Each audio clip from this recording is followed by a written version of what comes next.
Nouvelle recrue FC Barcelone les amis, pendant que nous on est là à dormir, eux ils sont déjà passés à l'action. Avant ça les amis, le jeune joueur du Bayern Leverkusen, Lennart Karl, vient de se foutre dans la merde à cause du Real Madrid. Lors d'une petite interview, le gars a fait une grosse gaffe et je rappelle qu'il a seulement 17 ans. Et pendant son discours les amis, le gars a fait l'erreur de parler du Real Madrid. Il dit le Bayern Munich est un très grand club, c'est un rêve d'y jouer. Mais à un moment donné, je veux absolument aller au Real Madrid. Oui, vous avez bien entendu, il veut absolument aller au Real Madrid alors qu'il vient juste de faire ses débuts avec le Bayern Munich.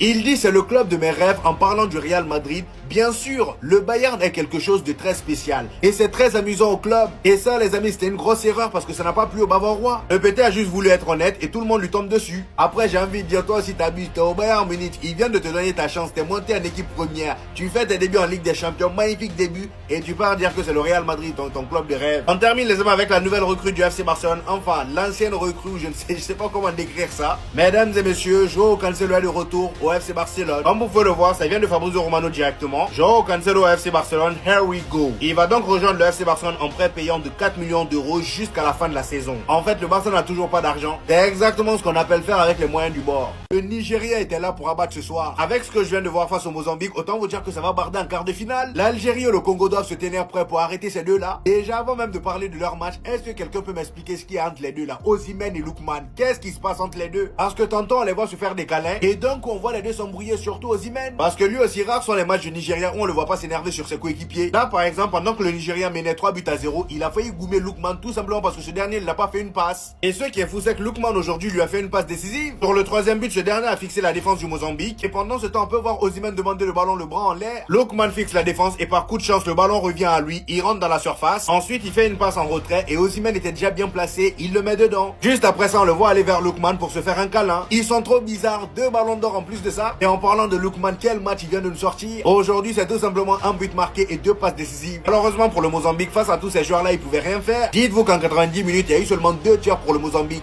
2 tirs. Et voilà, c'est le début des problèmes au Real Madrid. Ce dont on avait peur après le match de Gonzalo Garcia hier est en train de se passer. Avant ça, je pense qu'on a tous vu ce qui s'est passé avec Vinicius hier à sa sortie. Alors qu'en vrai, si on prend son match sans penser au fait qu'il n'a plus marqué depuis plus de 15 matchs, et il a fait un très bon match. Malheureusement, depuis ce matin, les rumeurs concernant un potentiel départ se sont réactivées. On nous dit par exemple que Chelsea prépare une offre de 158 millions d'euros pour Vinicius. Et je rappelle en plus de ça que le gars n'a toujours pas prolongé au Real Madrid. Son contrat expire en 2027. Et en ce qui concerne Gonzalo Garcia, hier à la fin du match, les journalistes ont posé une question qu'on se pose tous. Quelles sont les consignes que Xabi Alonso lui donne avant de rentrer sur le terrain? Et il a tout simplement répondu: Xabi me demande de fixer les défenseurs centraux adverses pour libérer de l'espace à mes coéquipiers. Il me dit de presser fort et de tenter de récupérer le moindre ballon et d'être un vrai numéro 9. Maintenant, la question que tout le monde se pose, c'est pourquoi Xabi Alonso ne donne pas les mêmes consignes à Mobutu? Moi, je me pose la question et comme si c'était pas suffisant les amis, regardez ce qui s'est passé. Comme on s'en doutait tous, après sa prestation hier, les journalistes ont commencé à mettre la pression sur Xabi Alonso. Ils ont commencé à mettre en cause la place de Kylian Mbappé en tant que numéro 9. Pas en tant que titulaire, en tant que numéro 9. Et un journaliste qui a demandé à Gonzalo Garcia pourquoi pas remplacer Kylian Mbappé et Gonzalo Garcia a tout simplement répondu: remplacer Mbappé,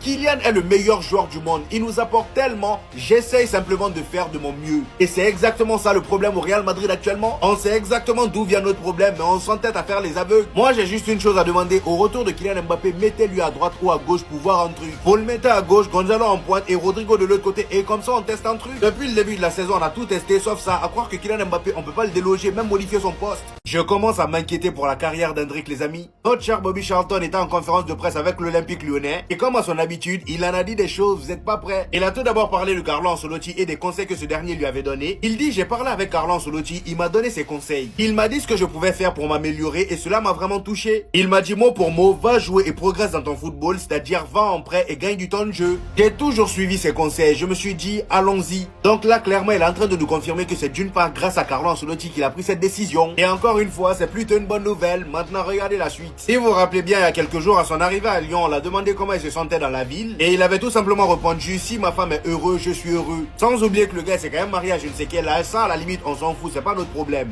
Est-ce qui moi m'inquiète les amis, c'est cette déclaration là. Il dit: ces 6 derniers mois ont été les plus beaux de ma vie. J'ai pu passer du temps avec ma femme pour construire ma vie et elle est mon pilier. J'ai pu devenir un meilleur homme, un meilleur mari et une meilleure personne. Je suis très heureux. Donc encore une fois, comme vous pouvez le voir les amis, tout tourne autour de sa femme. À l'arrivée de Xabi Alonso, au moment où il devait se battre pour gagner plus de temps de jeu, et malheureusement pour lui, le gars était plus préoccupé par son mariage et au même moment il s'est blessé. Reste concentré mon ami, là t'as une coupe du monde à aller chercher. J'ai peur que ces histoires de femmes là viennent tout gâcher.